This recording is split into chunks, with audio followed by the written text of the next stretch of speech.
جی ناظرین، ڈاکٹر فرحان علی ہمارے ساتھ موجود ہیں۔ ڈاکٹر صاحب میڈیکل اسپیشلسٹ ہیں کیپٹل ہاسپٹل اسلام آباد میں۔ ڈاکٹر صاحب اپنی خدمات انجام دے رہے ہیں۔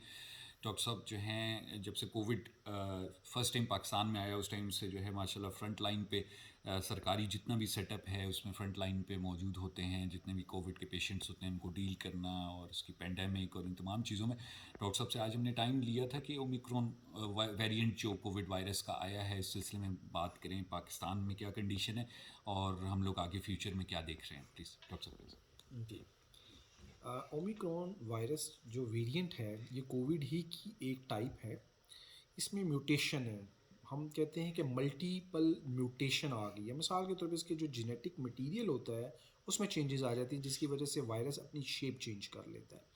اب یہ جو پریزنٹ کس طرح کرتا ہے، اس کا ہوتا ہے یہ کہ اپر ریسپائٹری ٹیک کی انوالومنٹ ہوتی ہے۔ اس میں ہوتا ہے کہ گلا خراب ہوتا ہے، فلو ہوتا ہے اور بخار ہوتا ہے اور جسم میں شدید قسم کا درد ہوتا ہے اور کھانسی کے ساتھ بلغم آتا ہے، لیکن اس کے ساتھ سانس نہیں پھولتا اور نہ ہی آکسیجن جو سی ہے وہ سیچوریشن ڈراپ ہوتی ہے۔ جیسے کہ پچھلے وائرسز میں آکسیجن کی مقدار ایک دم کم ہو جاتی تھی، 90% سے نیچے چلے جاتے تو ہم کہتے تھے یہ مریض سیریس ہو جاتا ہے۔ تو اس میں ایسے یہ چیز نہیں ہے۔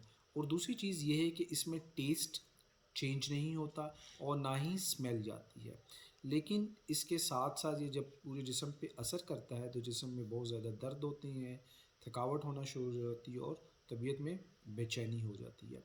اب یہ جو وائرس ہے دوسرے سے اس لیے بھی ڈفرینس ہے کہ اس میں جو انکیوبیشن پیریڈ ہے، مثال کے طور پر پچھلے وائرسز میں ایسا ہوتا تھا کہ 3 سے لے کے 14 دن تک ہوتا تھا، لیکن اس میں 3 سے لے کے 8 دن تک ہے۔ اگر آپ کا کسی بھی ایسے انسان سے ایکسپوجر ہوا ہے جس کو انفیکشن چل رہی تھی تو آپ تیسرے دن جا کر اس کا ٹیسٹ کروا سکتے ہیں، لیکن پہلی قسم میں ایسا نہیں ہوتا تھا۔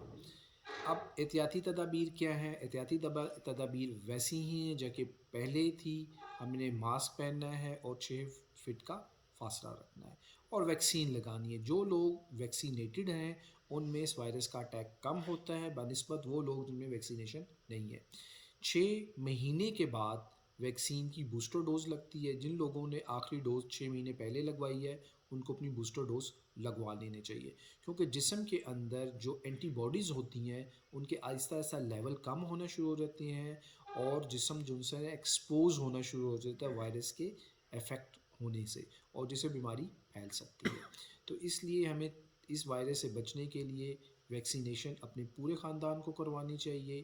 وہ لوگ جو کہ ویکسینیٹڈ نہیں ہیں ان کو چاہیے کہ فوراً اپنی پہلی اور دوسری ڈوز لگوا لیں اور 6 مہینے کے بعد تیسری ڈوز بوسٹر ڈوز لگوائیں۔